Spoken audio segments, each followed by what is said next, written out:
This is Lora O'Brien from the Morrigan Academy and the Irish Pagan School, and I'm here to answer one of our student questions from the Morrigan Academy membership community, AMA Ask Me Anything.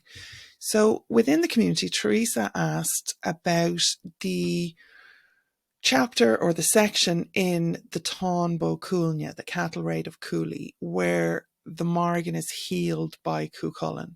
So if you're not familiar with the story, basically as part of that whole narrative, it's a very large epic tale, but as part of the narrative, the Morrigan first threatens to come against him while he's fighting and to do damage to him in 3 animal forms, which she does in the form of an eel, a wolf, and a heifer.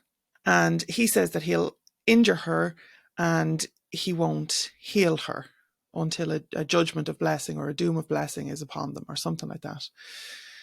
So it is a little bit of a confusing thing, because then afterwards she comes to him and basically tricks him. She comes to him in the form of an old woman or a crone and tricks him into healing her. So it's fascinating section, and it is part of the complexity of the Morrigan, but also of the Morrigan's relationship with Cuchulainn, who many view as a hero, but personally I view as the anti-hero, because Cuchulainn is the horrible example of everything not to do when you're dealing with the sovereignty goddess. Like, he gets everything wrong from day one. He is going at this all wrong, right? And Cuchulainn himself has supernatural abilities, has otherworldly ties, has possible semi-divine origins, and he's really kind of walking this foot in both camps in a lot of ways through his stories.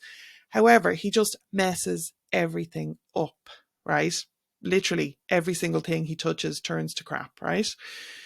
So where is this kind of confusion, I suppose, coming from with our student question and just not being able to maybe understand? So look, reading the mythology is not a simple thing. If it was easy, everyone would be doing it, right? Everybody would be understanding it. The context, obviously, for the mythology is that it was written in a very different time period by very different, mentalities, to be understood by very different audiences. And then we have these multiple versions.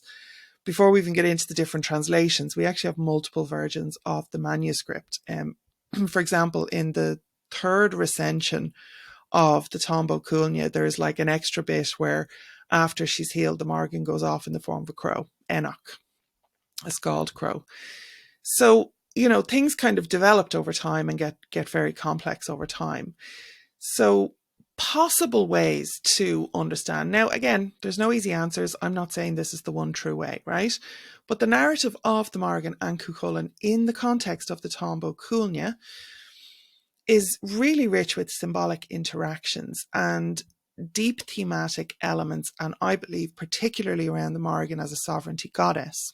So when considering Cuchulainn's actions and the Morrigan's responses, we need to really kind of keep that in mind. And again, if you take that step and you're viewing Cuchulainn as the anti-hero and looking at the reasons maybe that that the Morrigan might seek healing from him after being harmed in her shapeshifted forms, again, he's doing damage to a goddess. Now, she's coming against him, of course, and, he's defending himself in some ways. But there's been multiple episodes before this, such as, there's the conversation, which is where she's coming to him in the form of King Buon's daughter. But then there's also the Táin Bó Ragavna, where this is all kind of very adversarial between them, like right from the start. So this is one of the pre-tales. I know I'm kind of getting in the weeds here a little bit, but there's like stories within stories when you're dealing with all this, right?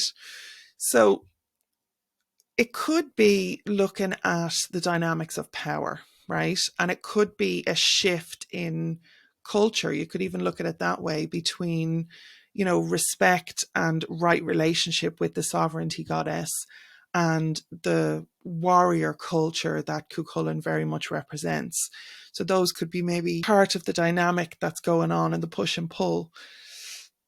There's also like the consequences of ignoring the supernatural and failing to recognize and respect divine authority.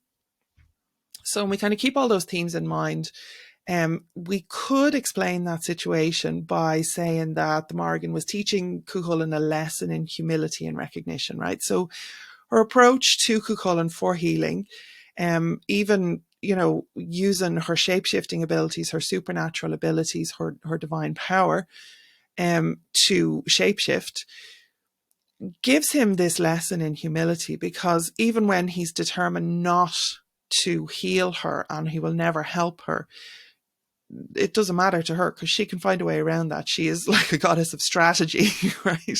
Prophecy, all of these things, and obviously has access to all of this power. So there's a lesson in that for him. Like, it doesn't matter what he says or does, like there's no kind of getting around the divinity.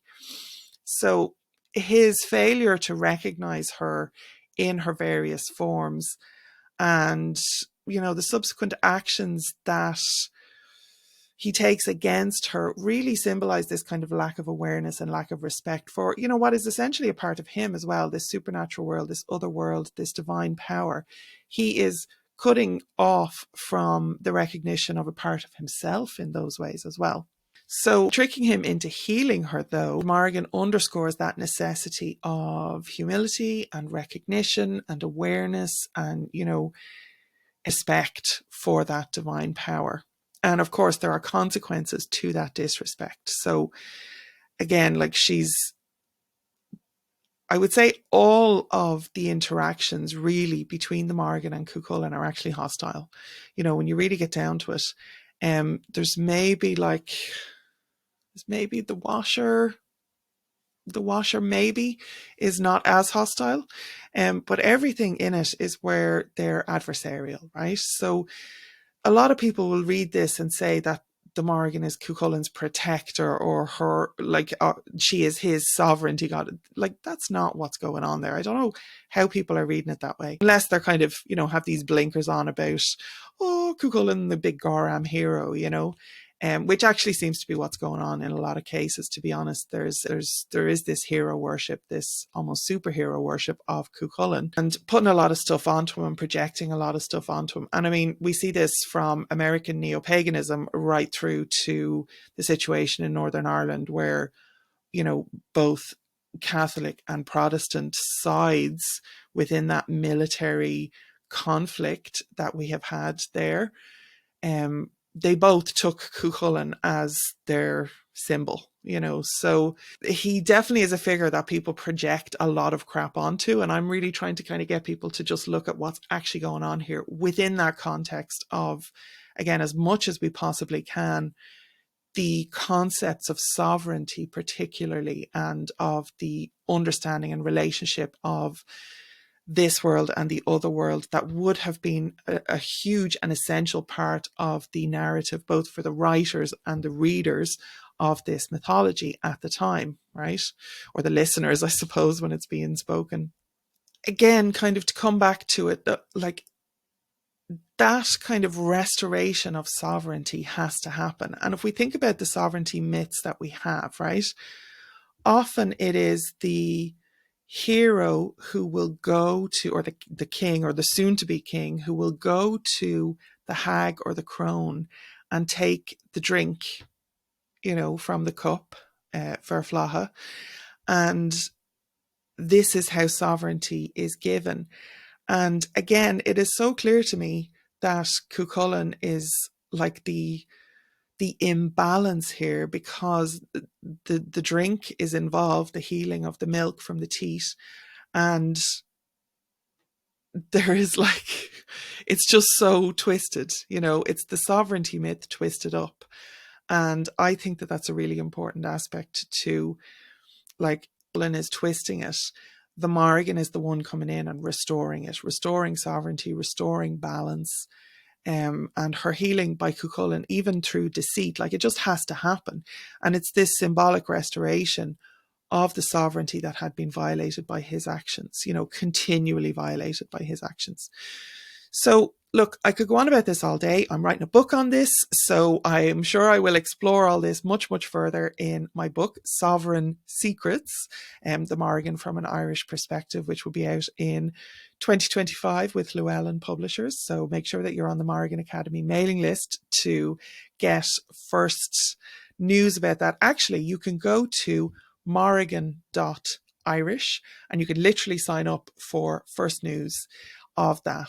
So get over there if you want book news and more of this kind of exploration of the complex and complicated mythology of the Morrigan, but also I'm very much bringing it into a modern context of how this is relevant for us. So I'm not going to do this in a 10-minute YouTube video, but well, I do actually in some of our YouTube videos, I definitely do.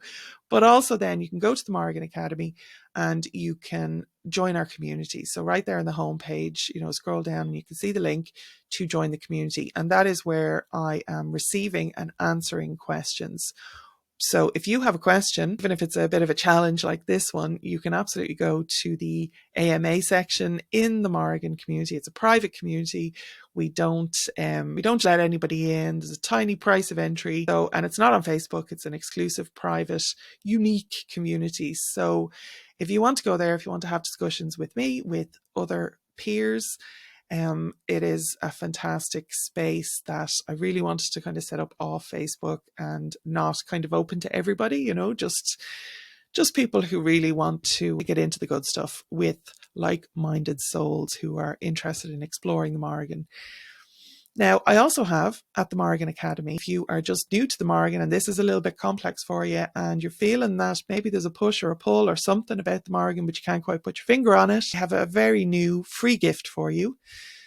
You can go to morrigan.academy/guide, Guide. There's be links below to all of this, and you can download your free printable guide for tracking, a little bit of a workbook element to it, a daily tracker, tracking the signs. So it gives detailed explorations of the signs that are common for the Morrigan taking an interest in people, and then has a little daily tracking thing as well. So tools, resources, I'm here for you. I got you no matter what stage you're at in your Morrigan journey of exploring the deep complexities of the Táin Bó Cúailnge, or just starting out at the very beginning. We got you, right? So links to all of that will be below, and thank you for your time, your effort, your energy. Slán go fóill. And no Kolan fucking hate in the comments, please. Look, you have not studied this as much as I have, I promise, right? And this is my experience, this is my professional opinion. Take it as you will, but don't come at me, I'm sick of it. Slán.